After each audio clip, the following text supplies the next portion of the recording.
Can we talk about Ryan Niblett though? Absolutely. This is the segue I'm looking for. Yes, and if tell me where Niblett's ranked as we segue too, I'm kind of curious. Niblett is 222 in the country. Okay. Rivals has him ranked as the number 43 prospect in the state of Texas, which means even as you expand the numbers out to 222, this is a year where basically 1 out of every 5 guys in the Rivals 250 is from Texas. It means it's a really deep year in the state of Texas. I think Ryan Niblett has a chance to be a borderline 5-star prospect. Wow. Before this thing's all said and done. What he's done this spring in track, he's an interesting guy, Anwar. Mm-hmm. His huddle film says that he had 9 carries and 9 receptions last year, which is not a lot. Getting a touch like once a game, right? Yes. But the math on the yardage that he accumulated suggested that he averaged over almost 30 yards a rush and almost 33 yards a reception. You put the film on and he looks as raw as a guy, quite frankly, can look at this level. You know, he is, for me, you could play him I think he's a wide receiver. I'm sure that's where Texas is recruiting him, but he's a guy that he's no route running. He hasn't really been coached yet to play the wide receiver position the way a guy like Brennan Marion would teach him the moment that he shows up. But the thing that is unmistakable about him is that this dude can run. And then over the course of this past weekend, and I wonder if it wasn't this weekend that really put a rocket up the Texas coaching staff's, to say, we've got to get this guy. Because at his area track meet this week, he just went nuts. He went nuts. He ran 10.47 in the 100 meters, which is his personal record. Correct. But it's not his personal record by so much that you'd go, is that time real? And I thought, okay. As soon as I saw that, I thought, okay, so he's a 10.47 guy. And then you look, he won the area championship at a high 6A level where there's a ton of talent. He wins the 200 meters. He wins the long jump, and he anchors the 4x100 championships. So this is a guy that's a super athlete. He's also, I'm looking at his athletic net. He's also ran the triple jump this year as well. Yeah, it's the only thing he didn't win the area championship. Yeah, but he's also competed in it, though, which is crazy. No, he is. There's some Marquise Goodwin qualities in Niblett when you look at his testing profile. If you look at he's basically running the 100 and the 200 in the same capacity that Goodwin was as a junior. Mm-hmm. Now, Goodwin's a guy that ends up being an Olympic type long and triple jumper. So he's not quite at that level, but he's still an elite level long jumper, just not elite of the elite like Goodwin was. But from an athletic standpoint, he's kind of a poor man's Marquise Goodwin. Mm-hmm. Marquise Goodwin's like an Olympic athlete. So to be a poor man's Marquise Goodwin just means he's probably not in the 99.99 percentile for athleticism. He's probably in the 99.95, but his profile reads Xavier Worthy. Those are essentially the numbers that Xavier Worthy was posting, certainly in the 100 meters coming out of high school. Again, you talk about a profile, the type of an athlete that Steve Sarkisian wants, and going after a guy like this, who again, you'll hear people say this guy might be better running back than he is a receiver. And you'll hear people say maybe he should be playing on defense instead of offense. His physical profile is such, the skill level and athleticism are there as such, that I think everybody would want that guy on their side of the ball. They just have to teach him to play football a little bit. He's not yet a guy that you look at and go, oh, Garrett Wilson, born to play wide receiver. He's just not harnessed his superpowers yet. And that's the only thing holding this kid back. Yeah, it's like it's raw, right? And you just look at it and it's like it's a lot of raw ability, but he's a guy, Catch, that you look at. I know you've given your analogy for an undersized thing. There's a guy from the state of Florida, and I know he's a little bit taller. He reminds me a little bit of kind of Jeff Demps, who went to the University of Florida, was an Olympian, had a little bit of success, at the University of Florida before trying to essentially focus in on that. Again, he's a little bit taller than Jeps, but it's that speed factor, and that's the thing that Sarkisian is looking at. It's just speed, speed, speed, and that's that old adage of what you can't coach. And you can coach up a whole lot of things, but you can't coach up a 10-4-7, right? Catch, Yeah. that just is what it is. And if he can run that and get better as time goes along, because Catch, you, but the thing is, when you pull up his track stuff, you saw improvement every single year. So you see him cutting down that time every year to the point now you think to yourself, okay, now what's that going to look like come next year?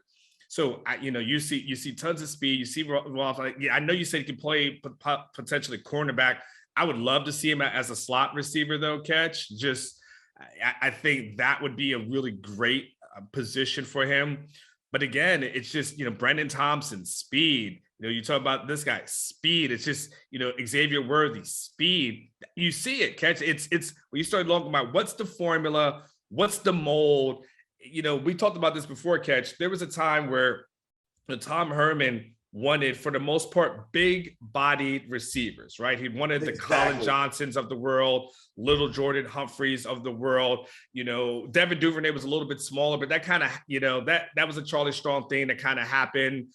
Tom Herman wanted big guys, to just dominate on the outside. And, I think you said it best, a while ago, Catch, where it seems like if Steve Sarkisian can have 8 Deshaun Jacksons just running around on the field, I think he'd take that all day. That seems to be the mold. It's what worked for him at Alabama. Smaller guys who can get separations and fly for those big plays that he's looking for. Like he's raw, but when you just think about once he gets there, gets to coaching, and that's what it is. It's like a draft, right? Catch, is like getting the guy who is raw, but just say, if I can mold this guy, how special can he be? Who knows what the sky could be the limit for him.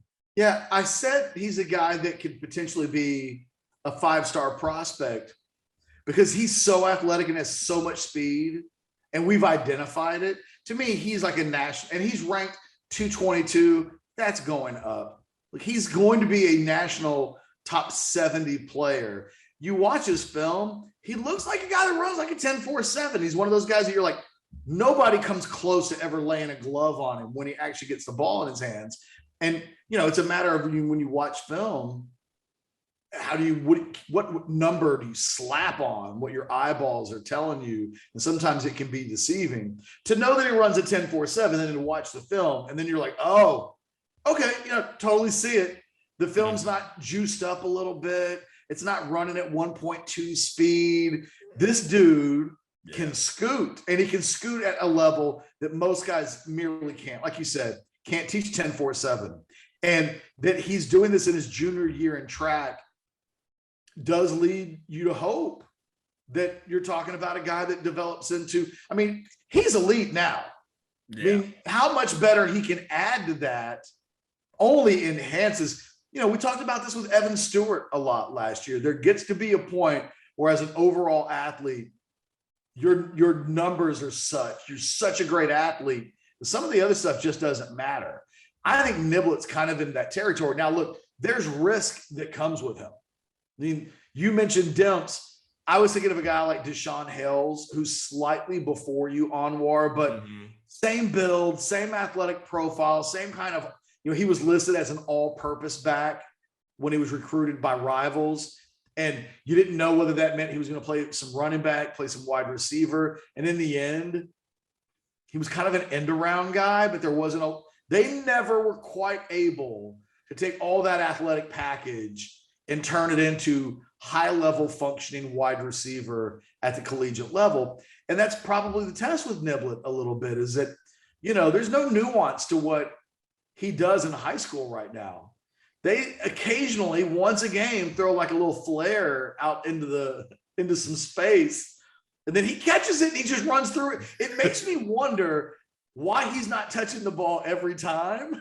Because I'm telling you, like, you look at the stats that he puts up on his highlight video, and you're like, okay, you got to calibrate what it means to have 9 receptions for like 300 yards receiving. Okay.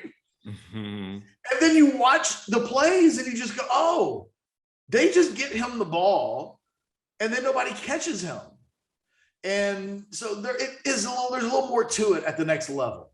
And I think, Brennan Marion, it's a little surprising because in the state of Texas, these guys are so well trained and so well coached, and they come through such great systems. The passing games in the state of Texas at the high school level are so good. We always talk about the quarterback position, but Garrett Wilson's about to be a first-round draft pick in the NFL. He comes out of that Lake Travis offense, plays at an incredibly high level in high school, and then goes to Ohio State. It just makes sense.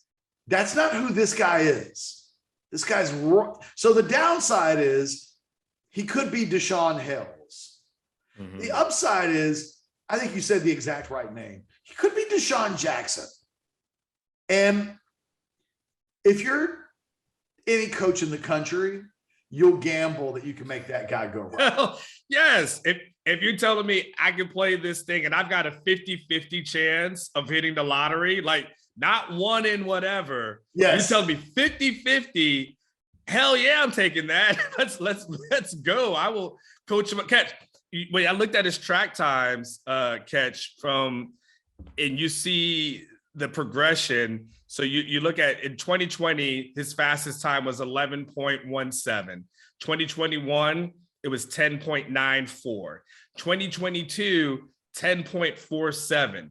If he continues, if we're talking about he continues to get this down, and we're talking about next year, a guy who's running in that Brendan Thompson kind of range, like, a 10-2-ish kind of thing, like, yes, that you go to the combine as a guy who's only had 600 yards receiving in your senior year, and you run a 10-2, you will get drafted. Period. In the first couple of rounds, like that. Period. Paragraph. Move on. And look, you're right. It's amazing. He ran an 11 flat 100 meters to finish 4th in district a year ago. To fast forward 12 months later and to see him having carved a half second off his 100-meter time I'm fascinated by what he does at regional track, right? So now the quality of competition goes up. That 10.47, he had run a 10.78 earlier in the year. He'd run a 10.83 at district. That 10.47 kind of blew it out of the water, and we'll see how much of an anomaly it is. But the fact that we're talking about, this isn't his senior year. This is a guy still clearly evolving as an athlete. And, if you look at his 200-meter times from a year ago, he's improved those significantly, basically almost chopped a full second off his 200-meter times. You look at what he was doing last year in the long jump, he goes 20 feet, 11 inches at the regional track meet.